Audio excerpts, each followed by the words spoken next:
Every time you hit snooze, skip that workout, or put off the work you said you'd do, you're not just losing time, you're destroying trust with yourself. And when you can't trust yourself, nothing else matters. That's the real reason you feel stuck, frustrated, and tired of starting over. I lived that cycle for years, and it crushed me, but I finally cracked the code on how discipline really works. And in this video, I'm breaking down 6 easy ways to build unshakable self-discipline without feeling like a robot. My friend, stop thinking about discipline as constantly pushing a boulder uphill. Instead, imagine a small hump at the beginning, then the hill slopes downward. You only need a tiny push to get over that initial obstacle, then momentum takes over. Discipline shows up in the first 5 to 10 minutes, not in forcing yourself to suffer the entire time. Once you hit flow state, the work becomes enjoyable. Most people burn out because they think they need superhuman willpower for everything, when really you just need enough to get started. Think of willpower as the spark to begin, not the fuel to last. The hardest part is always those first few minutes. After that, momentum pulls you forward instead of you pushing it. This goes against everything you've heard about productivity. No complex systems or elaborate routines, just one counterintuitive principle most high achievers refuse to admit, and I'm about to tell you that in just a moment. So if momentum does the heavy lifting, the real challenge isn't discipline, it's knowing what to apply it to. That's why the strategies I'm about to share matter so much. Let's break down the first one. Strategy number 1, the power of obsessive focus. Let me tell you, here's what nobody warns you about success. It's not about doing more things, it's about doing fewer things without losing your mind in the process. Most people get it wrong. They think successful people are productivity machines who somehow manage to juggle 15 different projects while maintaining perfect lives. That's not what I found when I actually started paying attention. The hard truth is, if you're trying to sail to 5 ports at once, you won't get anywhere. I had to learn that the hard way. I used to be the king of shiny object syndrome.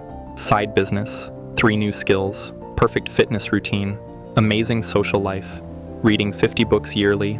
I wanted it all, until my brain just shut down. I'd look at my to-do list, feel the crushing weight of everything I was supposed to be doing, and then do absolutely nothing.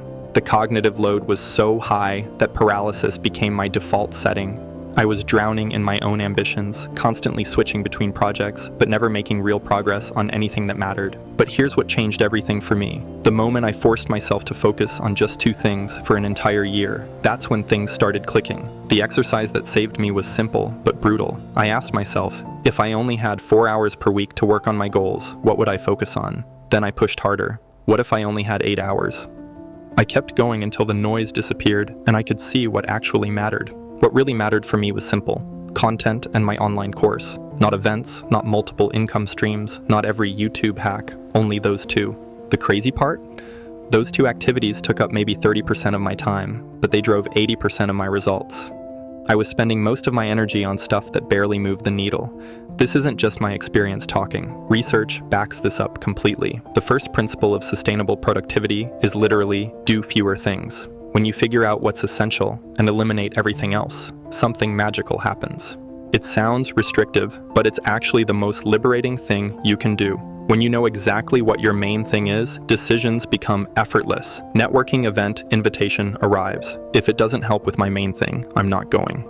Everything becomes that simple. Most people think focus means saying yes to the thing you need to focus on. That's not what focus means at all. Focus means saying no to the 100 other good ideas that exist. It means being okay with disappointing people who want you to chase their priorities instead of yours. The gap between average and exceptional isn't about being smarter or getting better breaks. It's about protecting your priorities even when others don't understand your choices. I'm really curious about your experience with this. Have you ever had to make a choice that seemed crazy to everyone around you, but you knew it was right for your goals?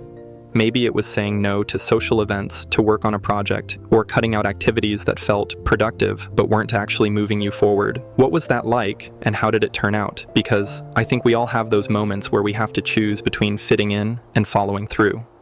Strategy number 2, progress over perfection, the Wim Hof reality check. Let me tell you a story.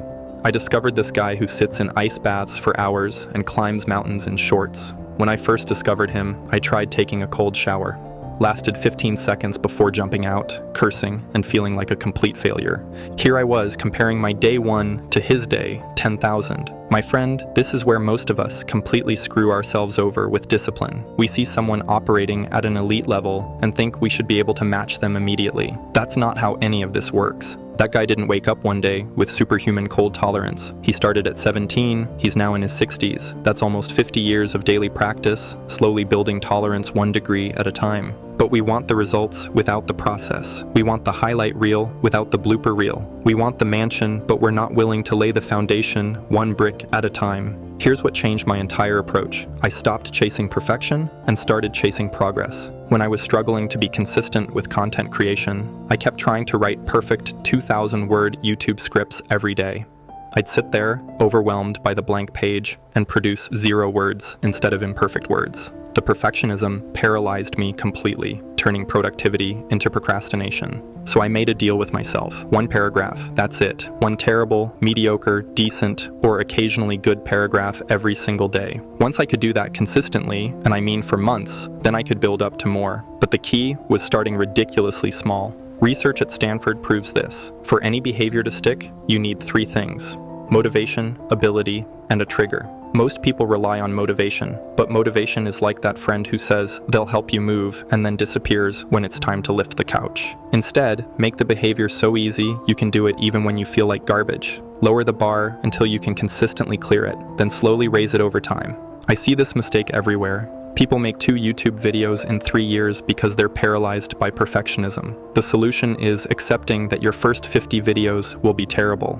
That's not failure. That's the price of admission. Sucking at something is the first step to being good at it. Volume beats perfection every single time because you can't edit a blank page. My friend, you're not behind. You're not broken. You're just comparing your behind the scenes to everyone else's highlight reel. Stop measuring your chapter 3 against someone else's chapter 20. Everyone's timeline is different, and the people who seem ahead struggled through the same doubts you're facing right now.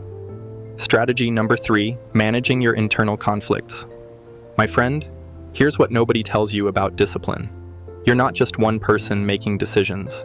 You've got different parts of yourself with completely different agendas, and they're constantly fighting for control. I learned this during some coaching sessions that introduced me to internal family systems. Think of it like the movie Inside Out. You've got different characters running the show up there. There's the part of me that wants to optimize everything, wake up at 5 a.m., meal prep like a bodybuilder, and crush every goal. But there's also the part that just wants to play video games until 2 a.m. and order pizza for dinner. Most discipline advice tells you to suppress that lazy part and listen only to the productive part.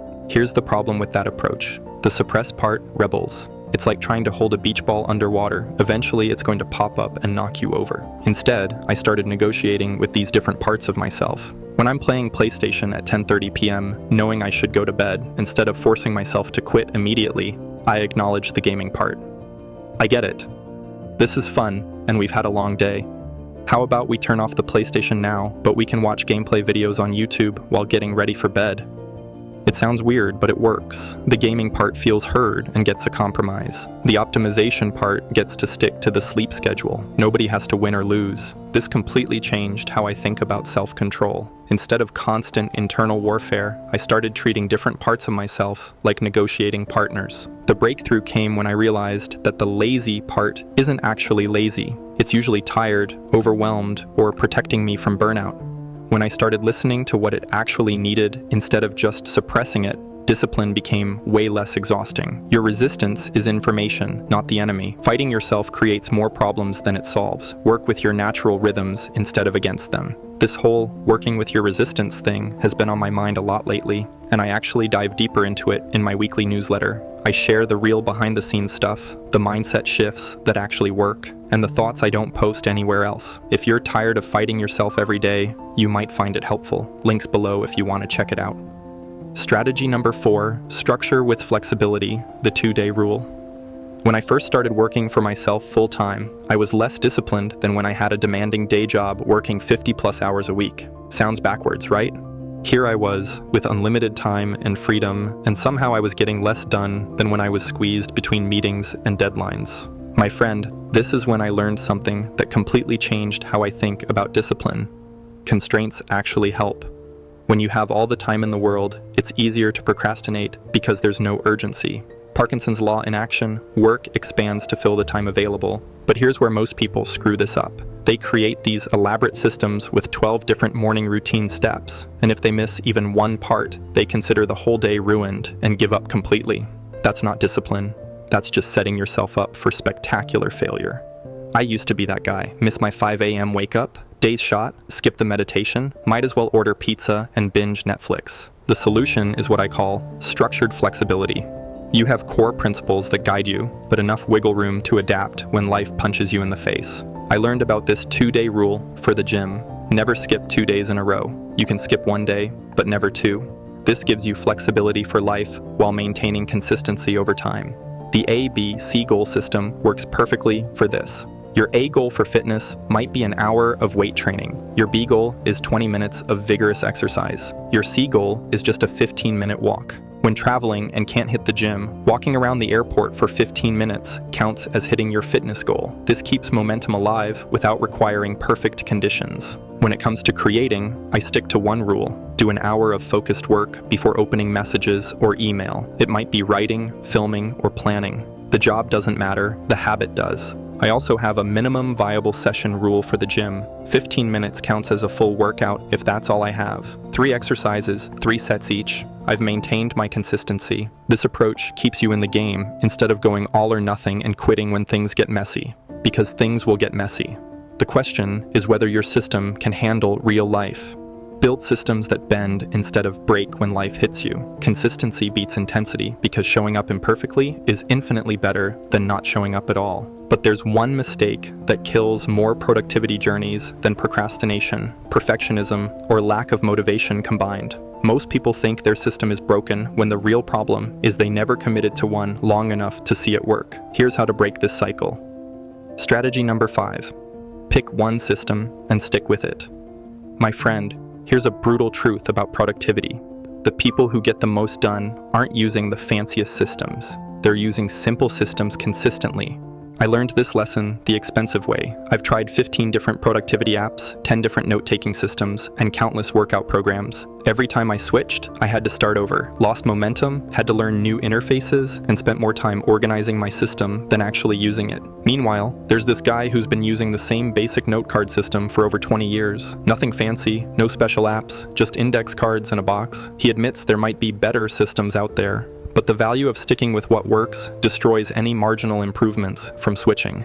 That's when it hits me. I was jumping from system to system and staying average. The people I know who actually get stuff done pick something simple and stick with it for years. They've eliminated the cognitive burden of constantly making decisions about what tool to use or what process to follow. If you decide what workout to do every single day, you're burning mental energy before you even start. With the same basic routine, you just show up and execute. Here's what turned it all around for me. I settled on 3 simple tools: Notes app for capturing ideas, one planning tool for projects, and a basic calendar for time blocking. Nothing fancy, but I've stuck with it for over a year now, and I've been more productive than ever. The Romans called this euthymia, tranquility. It's staying on your path without being distracted by the paths that crisscross yours, especially from those who are hopelessly lost. That's what sticking to your system gives you, tranquility. You're not constantly second-guessing yourself or looking for the next shiny productivity hack. You're just consistently moving forward. The bar for switching should be brutal. Unless the new system is transformatively better, not just slightly better, stick with what you've got.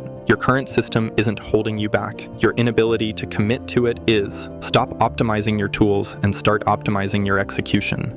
The magic isn't in the system, it's in the consistency. Strategy number 6, the path of least resistance. My friend, here's something nobody warns you about. Your environment is making decisions for you whether you realize it or not. If your phone is on your desk, you'll check it. If there's junk food in your kitchen, you'll eat it. If your gym clothes are buried in the closet, you won't work out. Most people try to overcome bad environments with willpower. That's like swimming upstream when you could just turn around and go with the current. Here's what changed everything for me. I stopped fighting my environment and started designing it. I put my phone in another room when I need to focus. I prep healthy meals on Sunday, so grabbing good food is easier than ordering pizza. I lay out my workout clothes the night before, so there's zero friction in the morning. This isn't about being lazy, it's about being strategic. Your future self will take the easiest available option. Your job right now is to make the right choice choice, the easy choice. The key is understanding that every extra step between you and a good habit is a chance to quit. Every extra step between you and a bad habit is a chance to stop yourself. If you want to read more, put books on your coffee table and hide the TV remote. If you want to drink more water, fill a big bottle and keep it visible. If you want to avoid social media, delete the apps and only access them through your browser. Your brain is wired to conserve energy. It will always choose the path of least resistance. Instead of fighting this tendency, use it to your advantage. Design your space so that good choices are obvious and easy, while bad choices require extra effort. When your environment is working for you instead of against you, discipline becomes automatic. The most disciplined people aren't fighting constant battles with themselves. They've set up their world so the right choices happen naturally. My friend, here's the secret of all of this. Don't quit. That's it. No fancy strategies, no secret hacks, no insider knowledge. Just pick something and refuse to quit. If you do something consistently for years, there's literally no world where you don't get good at it. The problem? Most people do something for 6 months, get bored, then switch to something else. Then switch again, then wonder why they never make progress. I still struggle with this. I still get excited about new productivity apps or systems, but I've learned to ask myself one brutal question. Is this transformatively better than what I'm already doing, or am I just bored? Usually it's just boredom, and boredom isn't a good enough reason to start over. Whether it's the business you want to build or the note-taking app you use, the constant switching is what kills momentum and discipline. You're not failing because you picked the wrong thing. You're failing because you keep switching. The people who succeed aren't smarter or more talented, they're just more stubborn. They found something decent and stuck with it while everyone else was chasing the next shiny object. Stop looking for the perfect system and start perfecting the system you have. The magic isn't in finding the right thing, it's in sticking with it long enough for compound interest to kick in. Here's what made me realize. I spent months studying productivity gurus and their elaborate systems, thinking I was missing some secret formula. Then I started paying attention to the people actually getting results around me. My most productive friend uses the same basic morning routine he's had for 8 years. Same wake-up time, same 3 priorities, same simple notebook system. Nothing fancy, but he's built 3 successful businesses while I was still switching between productivity apps. That's when I realized I'd been chasing the wrong thing entirely. The most effective people I know stopped optimizing their systems years ago. They found something that worked well enough and just kept doing it. This connects back to everything we've covered. The obsessive focus on what matters, the progress over perfection mindset, the structured flexibility that adapts to real life. These aren't separate strategies. They're all part of the same core principle. Work with who you actually are, not who you think you should be. The breakthrough isn't finding the perfect system. It's accepting that decent systems become powerful when you give them enough time to work. Stop switching and start sticking. Here's what's going to happen. You'll pick one strategy, do it for 2 weeks, then convince yourself you need to add 3 more things. Don't. Most people would rather feel busy than be effective. They'd rather optimize their system than use it. Your biggest enemy isn't laziness. It's your addiction to complexity. Stop preparing to be disciplined. Pick one thing and do it tomorrow, then do it again. Your life doesn't change when you find the perfect method. It changes when you get tired of your own excuses and commit to something imperfect but real. If you found this video helpful, this next video right here will take you even further. Your choice, your life. Start now.